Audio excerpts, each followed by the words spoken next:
Good evening. Thanks for gathering here today so that I can update you on the devastating mass shooting that occurred at Lincoln University last night.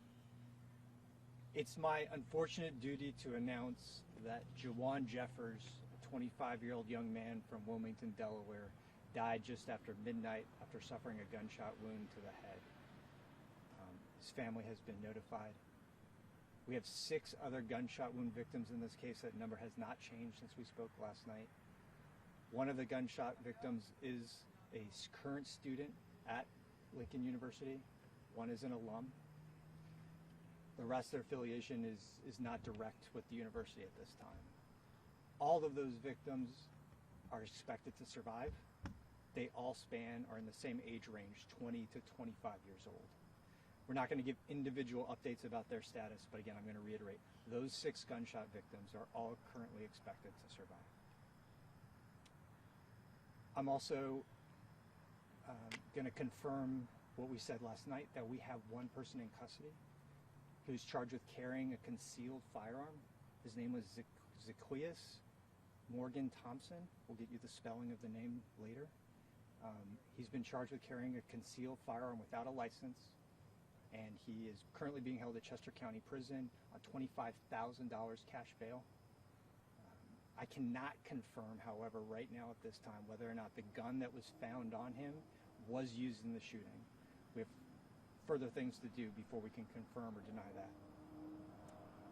I want to then shift now and update you on where we are in the investigation. So investigators now are operating under the strong belief that there were multiple shooters at this event. We are also going to reiterate what we said last night, right? That we're operating under the belief that the shooter or shooters in this case did not come here with a specific design to cause a mass casualty event. We believe they would have operated differently. And so we're treating this as a shooting that broke out in the middle of homecoming weekend. The other thing I want to update you on is what the team has been doing today. This is still a large and very active crime scene. And so when the sun came up, we kept working using that extra light. We brought in canine units to help us search. We're doing grid searches with the FBI as we speak of the entire area to make sure we pick up every piece of evidence we can to be able to further the evidence and further our prosecutions in this case. The other thing that we've done is we've continued to conduct interviews. We've continued to review video evidence.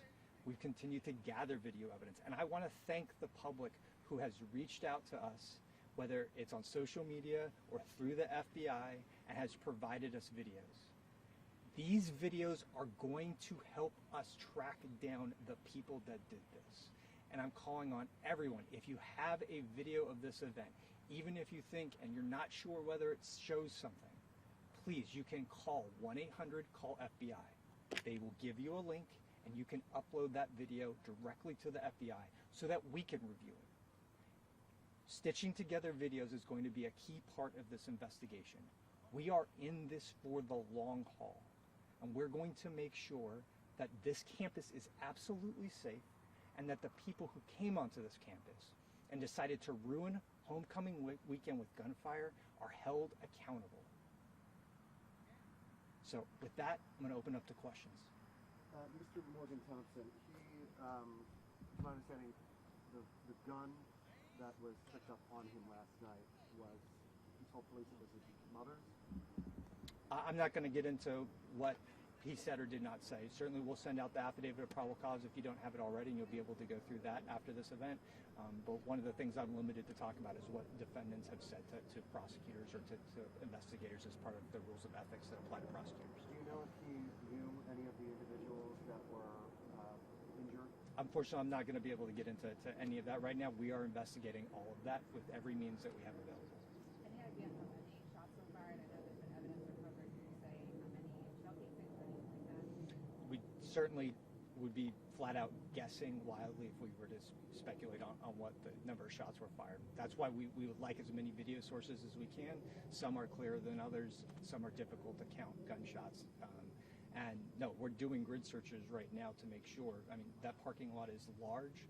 There's a lot of debris and trash strewn everywhere. And so we're working through that to make sure that we can get a proper count of shell casings recovered.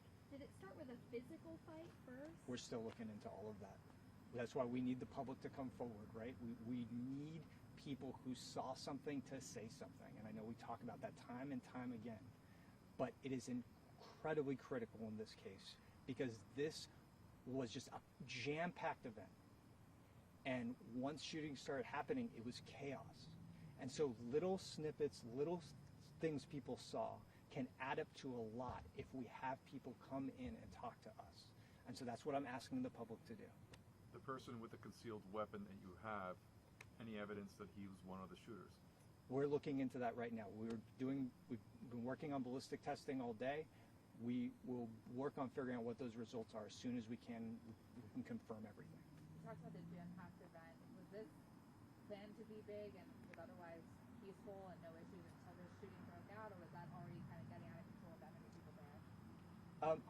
I'm not certain what the university's plan for how many people come in. I would defer those questions to Lincoln University and what their plans were. Right, we're here for the shooting. We're here to make sure that we can hold people accountable. There will be a time weeks down the line where we sort of meet up and talk about things, lessons learned from this from a holistic standpoint. But right now, our focus is getting these videos, getting witnesses to come forward and talking to the people who saw something. How much longer will this be a crime scene or areas of the campus surrounding? As long as we need to. I don't. That's just. I know it's unfortunate, but the sun is coming down. If we need to hold it overnight and go back at it tomorrow, we will. I hope we don't have to do that, but as long as we need to. And they're turning everyone away from campus, we noticed.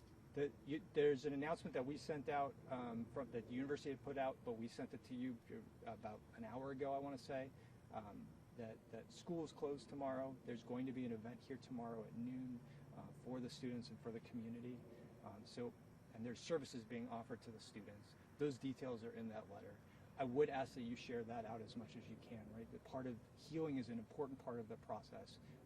Everyone on campus is a victim in this. And safety is obviously really important, but right now we don't see a clear threat to the campus. We are working on a crime scene right now and trying to work backwards. Do you know approximately how many people were gathered for the event? I don't.